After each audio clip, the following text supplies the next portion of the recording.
صلوا عليه وآله قادر الهزيم اللهم يا عاشقي جابري محبي وربي عليك اللهم يا وإلى توبتي شكريا جل سبحانه وتعالى ذلك ويا من ভালোবেসে কয়েক মায়ের কয়েক সন্তানকে আপন মনে করে একাত্রিত হয়ে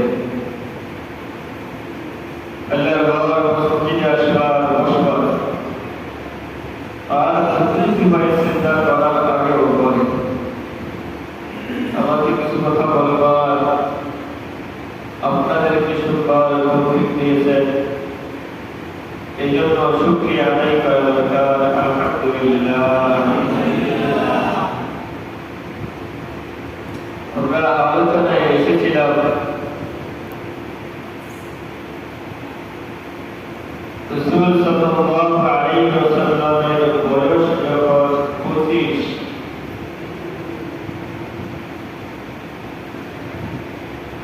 তখন এক বর্ণনা অনুযায়ী হযরত খাদিজা রাদিয়াল্লাহু তাআলা আনহার বয়স 40, অপর বর্ণনা অনুযায়ী খাদিজা রাদিয়াল্লাহু তাআলা আনহার বয়স 45। 40 কিংবা 45 বছরে 25 বছরের নবীর সঙ্গে হযরত খাদিজা রাদিয়াল্লাহু তাআলা আনহা বিবাহ হয়।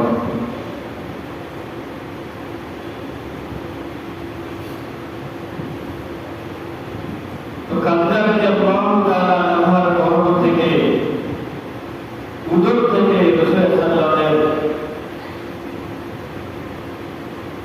কয়েকজন সন্তান জন্মগ্রহণ করেন। মেয়ে 4 জন আর পুত্র 2 জন, 2 জন ছেলে 4 জন মেয়ে।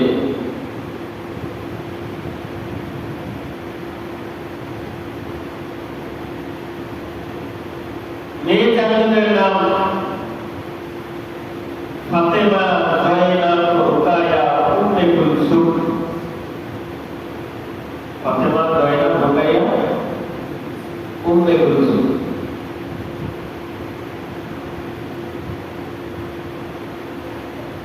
আর ছেলে 2 জনের নাম, একজনের নাম হলো তাহির, আরেকটার নাম হলো কাসিম। এই 2 জন ছেলে 4 জন কন্যা ও 6 জন খাদিজাতুল কুবরা রাদিয়াল্লাহু তাআলা আনহার উদর থেকে জন্মলাভ করেন। অবশ্যই রাসূলের আরেকজন পুত্র সন্তান ছিল, তাও সেটা রাসূলের দাসী মারিয়া বিনতের ঘর থেকে। তবে খাদিজা রাদিয়াল্লাহু তাআলা আনহার ঘর থেকে 2 জন পুত্র 4 জন কন্যা সন্তান জন্মগ্রহণ করেন। এভাবে দীর্ঘ আলোচনা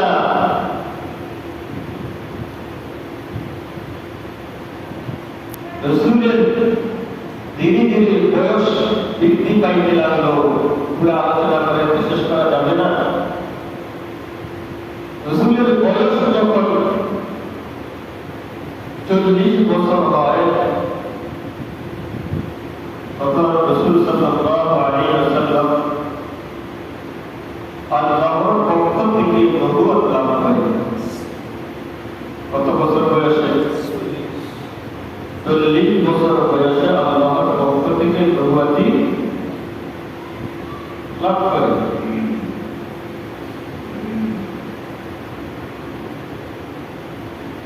ইতিহাসের কিতাবের ভিতরে লেখে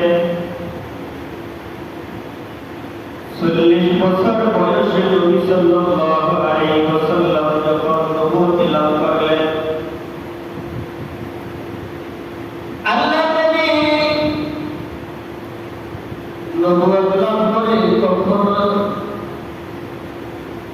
গোপনে এবং গোপনে প্রকাশ্যে ইসলামের দাওয়াত দিতে আরম্ভ করে দিলেন। কখনো চুপি চুপে, আবার কখনো গোপনে এবং প্রকাশ্যে রাসূলের ইসলামের দাওয়াত, কালিমার দাওয়াত, তাওহীদের দাওয়াত দিতে আরম্ভ করলেন। ইতিহাসের কিতাবে লেখেন আল্লাহ নবী যখন গোপনে গোপনে ইসলামের দাওয়াত দিতে আরম্ভ করে দিলেন,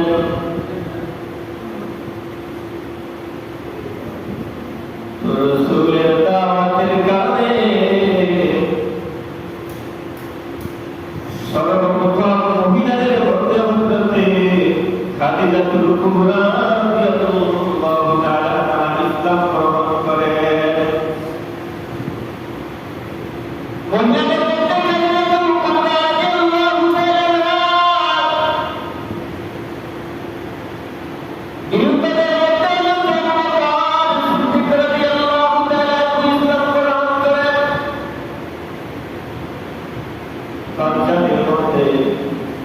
বালকদের মধ্যে হযরত আলী রাদিয়াল্লাহু তাআলা আনহু ইসলাম গ্রহণ করেন।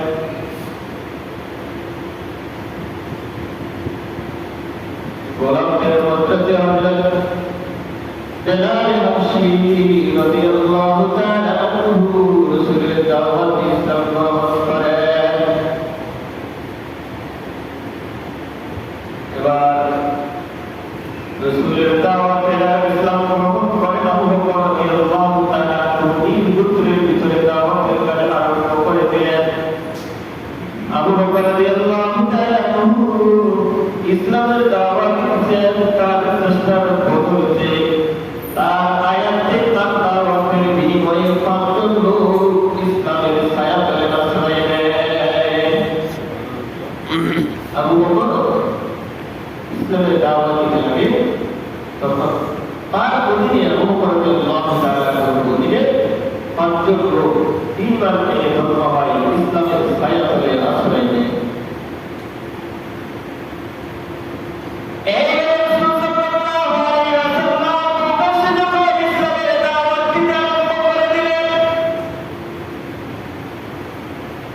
আল্লাহর নবী দাওয়াতের কারণে কাফেরদের নিকট থেকে বিভিন্ন পর্যায়ে বিভিন্ন ষড়যন্ত্রের শিকার হইলেন। নবীজিকে বিভিন্ন কষ্টের সম্মুখীন হইতে হইল, বিভিন্ন নানা রকমের কষ্ট আর নির্যাতন আল্লাহর নবীকে সহ্য করতে হইল। এমনকি রাসূল সাল্লাল্লাহু আলাইহি ওয়াসাল্লাম যখন দাওয়াত নিয়ে তায়েফের ময়দানে আসলেন, দাওয়াত দেওয়ার কারণে আল্লাহর নবী যখন তায়েফের ময়দানে দাওয়াত দিতে লাগলেন, এই দাওয়াত দেওয়ার কারণে রাসূল সাল্লাল্লাহু আলাইহি ওয়াসাল্লামকে তায়েফবাসীরা এত নির্যাতন অত্যাচার জানাইল। এই নির্যাতনের কারণে রাসূল সাল্লাল্লাহু আলাইহি শরীরের দেহের ভিতরে মশা হাড় ছিল, ওই রাসূল সাল্লাল্লাহু আলাইহি শরীরটা রক্তে রঞ্জিত হয়ে ক্ষতবিক্ষত হয়ে গেল। এমনকি রাসূলের শরীর থেকে রক্ত ঝরতে ঝরতে আল্লাহর নবীর জুতার সাথে একত্রিত হয়ে গেল।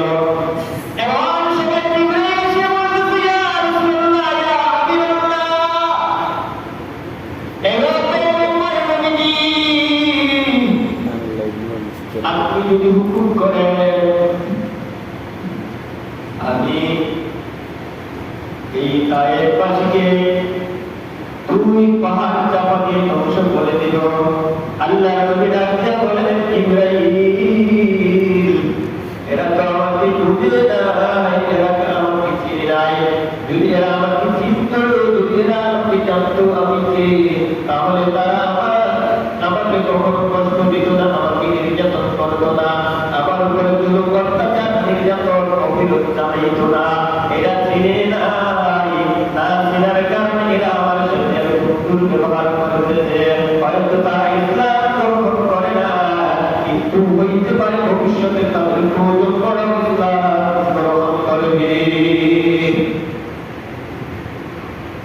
আল্লাহ নবী চাইলে ইব্রাহিমকে হুকুম করতে পারতেন ওই সময় যে দাও তুমি চাপা দাও, পাহাড়কে চাপা দিয়ে এই তায়েফবাসীকে ধ্বংস করে দাও।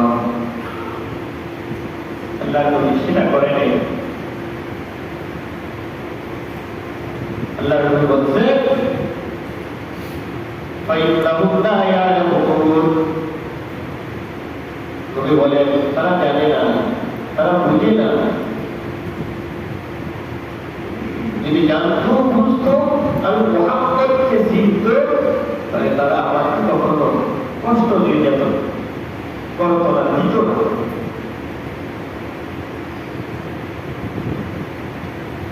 এইভাবে রাসূল সাল্লাল্লাহু আলাইহি ওয়াসাল্লামের যখন প্রীতি পাইতে লাগলো, আল্লাহর নবী বিদায় হজ থেকে প্রত্যাবর্তন করে ফিরে এসে ইবাদতের মাত্রা আরো আগের তুলনায় বাড়িয়ে দিলেন। বেশি বেশি ইবাদত করতে লাগলেন, আল্লাহর ইবাদতে মগ্ন হয়ে গেলেন। রাসূলের অভ্যাস ছিল প্রতি বছর আল্লাহর নবী রমজানে 10 দিন ইতিকাফ করতেন। রাসূল সাল্লাল্লাহু আলাইহি ওয়াসাল্লাম ইতিকাফ করবে, বিদায় হওয়ার থেকে ফিরে রাসূল সাল্লাল্লাহু আলাইহি ওই দিন রমজানে 20 দিন, ওই বছর রমজানে রাসূল 20 দিন ইতিকাফ করলেন। ইতিহাসের কিতাবে আল্লাহর নবী জান্নাতুল বাকিতে গেলেন। জান্নাতুল বাকিতে গিয়ে শহীদদের জন্য দোয়া করলেন, কান্নাকাটি করলেন এবং দোয়া করলেন। এক বর্ণনা আছে আল্লাহ রাসূল সাল্লাল্লাহু আলাইহি ওয়াসাল্লাম একাদশ হিজরির সফর মাসের 28 তারিখে মঙ্গলবারে, এক বর্ণনায় একাদশ হিজরি সফর মাসের 28 তারিখ মঙ্গলবারে আল্লাহ নবী সাল্লাল্লাহু আলাইহি ওয়াসাল্লাম জান্নাতুল বাকিতে গেলেন, কবর জিয়ারত করলেন। কবর জিয়ারত করে আম্মা জান আয়েশা সিদ্দিকা রাদিয়াল্লাহু তাআলা আনহার ঘরে ফিরে আসলেন। আল্লাহ নবী আয়েশা সিদ্দিকা রাদিয়াল্লাহু তাআলা আনহার ঘরে ফিরে এসে দেখতেছে আম্মা জান আয়েশা সিদ্দিকা রাদিয়াল্লাহু তাআলা আনহা মাথার বেদনা যন্ত্রণায় কাঁদতেছে, প্রচন্ড মাথার ব্যথা। মাথা ব্যথা থেকে আল্লাহ নবী আয়েশা সিদ্দিকা রাদিয়াল্লাহু তাআলা আনহার মাথায় হাতটা বুলিয়ে দিলেন। ইসলামের কিতাবের ভিতরে যে সঙ্গে সঙ্গে আমাদের আয়েশা সিদ্দিকা রাদিয়াল্লাহু তাআলা আনহার মাথা ব্যথা ভালো হয়ে যায়। অপর বর্ণনায় আছে সফর মাসের 29 তারিখ মঙ্গলবার দিন, রবিবার দিন, সফর মাসের 29 তারিখ রবিবার দিন কোন এক জানাজা থেকে জানাজার নামাজ শেষ করে আল্লাহর নবী সাল্লাল্লাহু আলাইহি ওয়াসাল্লাম রওনা হয়ে গেলেন, ফিরে আসতে লাগলেন। জানাজা শেষ করে ফিরে আসার পথে আল্লাহর নবী অসুস্থ হয়ে যান। তখন রাসূল সাল্লাল্লাহু আলাইহি মাথা মুবারক আরম্ভ হয়ে গেল, আর রাসূলের জ্বর আরম্ভ হয়ে গেল। মাথা ব্যথা এবং জ্বর আরম্ভ হল। রাসূল সাল্লাল্লাহু আলাইহি মাথা ব্যথা এবং জ্বরের কারণে এত দুর্বল হয়ে গেলেন, দুর্বল হয়ে পড়লেন। এই অসুস্থতার কারণে রাসূল মসজিদে যাইতে পারতেছে না। যতক্ষণ পর্যন্ত রাসূলের শরীরে বিন্দু পরিমাণ, এক বিন্দু সামান্য পরিমাণ শক্তি বাকি ছিল, ততক্ষণ পর্যন্ত নবী মসজিদে নববীতে গিয়ে নামাজ আদায় করেছিলেন। মসজিদে নববীতে রাসূল নামাজ আদায় করতেন। ইতিহাসের কিতাবের ভিতরে লেগে আল্লাহ নবীর ইন্তেকালের 5 দিন পূর্বে, কতদিন পূর্বে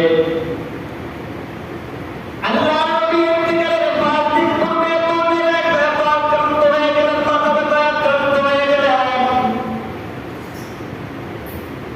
রাসূল সাল্লাল্লাহু এত দুর্বল হয়ে গেলেন, এখন চলতেও পারে না, হাঁটতেও পারে না। মসজিদে যাওয়ার ইচ্ছে করলেন, যাওয়ার মতো ক্ষমতা রাসূলের শক্তি নাই, এত দুর্বল হয়ে গেল।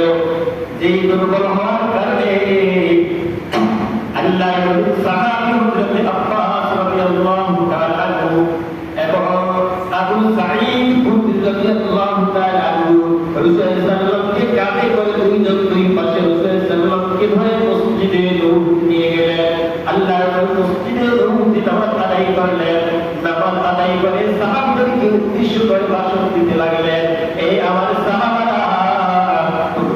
রাখো, ইতিপূর্বে অনেক জাতি অসংখ্য জাতি অতিবাহিত হয়ে গেল এবং অসংখ্য নবী অতিবাহিত হয়ে গেল, কিন্তু তারা পৃথিবীতে কেউ থাকতে পারে নাই। যখন এই কোন নবী রাসূল দুনিয়ার জমিন থেকে বিদায় নিয়ে গেল, আল্লাহর নবী বলেন ওই উম্মতরা ওই জাতিরা নবীদের কবরকে সিজদাস্থান বানিয়ে ফেলল, সিজদাস্থানে পরিণত করল। নবীজি ডাক দিয়া বলেন, এ সাহাবীরা তোমরা জেনে রাখো, আমার ইন্তেকালের পরে তোমরা আমার কবরকে সিজদাস্থান বানিও না। কারণ যারা নবীদের ইন্তেকালের পরে নবীদের সিজদাস্থান কবরকে সিজদাস্থান বানাইলে আল্লাহর নবী ডাক দিয়া বলেন তাদের উপর আল্লাহ তাআলার লানত, আল্লাহ তাআলার গজব অবতীর্ণ হয়। আল্লাহর নবী যখন এই ভাষণ দিলেন, আবু বকর রাদিয়াল্লাহু তাআলা অনেক বিচক্ষণ ছিলেন, জ্ঞানী ছিলেন। রাসূল সাল্লাল্লাহু আলাইহি ওয়াসাল্লামের কথা শুনিয়া, কথার ভাব করতে বুঝিয়া, আল্লাহর নবীর কথা শুনিয়া আবু বকর রাদিয়াল্লাহু তাআলা নবীর দরবারে কেঁদে দিলেন। আল্লাহ রাসূল আবু বকরকে কথা দিয়ে শান্তভাবে দৃষ্টার এবং স্থির করলেন, শীতল করলেন। নবী ডাক দিয়া বলেন, হে আমার সাহাবীরা, তোমরা এমন কেউ আছো কি যে আমার কাছ থেকে পাওনা পাইবে? আমি তার দ্বারা পরিশোধ করে দিব। আমি যদি তোমরা আমার কথায় কাজে কেউ এমন কোন আঘাত পেয়ে থাকো, আজকের বিদায় মুহূর্তে তোমরা আমাকে ক্ষমা করে দিও, মাফ করে দিও। কারণ আমি চাই না দুনিয়া থেকে কারোর কাছ থেকে রীতি আমি আমার রবের ডাকে সাড়া দিই। নবীজি বলেন, আল্লাহ তাআলা তার বান্দাকে দুইটা বিষয়কে ইচ্ছা দিয়েছে, সে দুইটার যেই কোনো একটা চাইলে গ্রহণ করতে পারবে। একটা হলো বান্দা যদি চায় দুনিয়ার জগতে থেকে যাইতে, আল্লাহ তাকে রেখে দিবেন। আর যদি চায় সে পরকালের জগতে বাধা হইতে, তাও সে যাইতে পারবে, তার রবের ডাকে সাড়া দিতে পারবে। আল্লাহর নবী ডাক দিয়া বলেন, আমার সাহাবীরা তোমরা জেনে রাখো, ওই বান্দা দুনিয়ার জগৎকে প্রদান্য না দিয়া তার রবের ডাকের সাড়াটাই তিনি প্রদান্য দিলেন। রাসূল মৃত্যুকেই ভালোবাসতেন, আল্লাহর ডাকে সাড়া দেওয়ার জন্যই তিনি রাজি হয়ে গেলেন। যত রাসূলের মাথা ব্যথা, জ্বর, এগুলো সব আরম্ভ হয়ে গেল। আশা ছিল এই দুনিয়ায় শেষ করে দেব, কিন্তু দেখা গেল সুযোগ হইল না, কথা ঠিক হইল না যে আপনি বিশ্বাস করে ফেলেছেন। আল্লাহ আমাদেরকে, যদি আপনারা আগ্রহী থাকেন তাহলে আগামী জুমায় ইনশাআল্লাহ যদি সম্ভব হয় আলোচনাকে আলোচনা, এখন জ্বর আরম্ভ হয়ে গেল ছিলেন, বাকি ইন্তেকাল পর্যন্ত রুমটা যাওয়া পর্যন্ত আলোচনা চলতে রাজি আছেন ইনশাআল্লাহ। আল্লাহ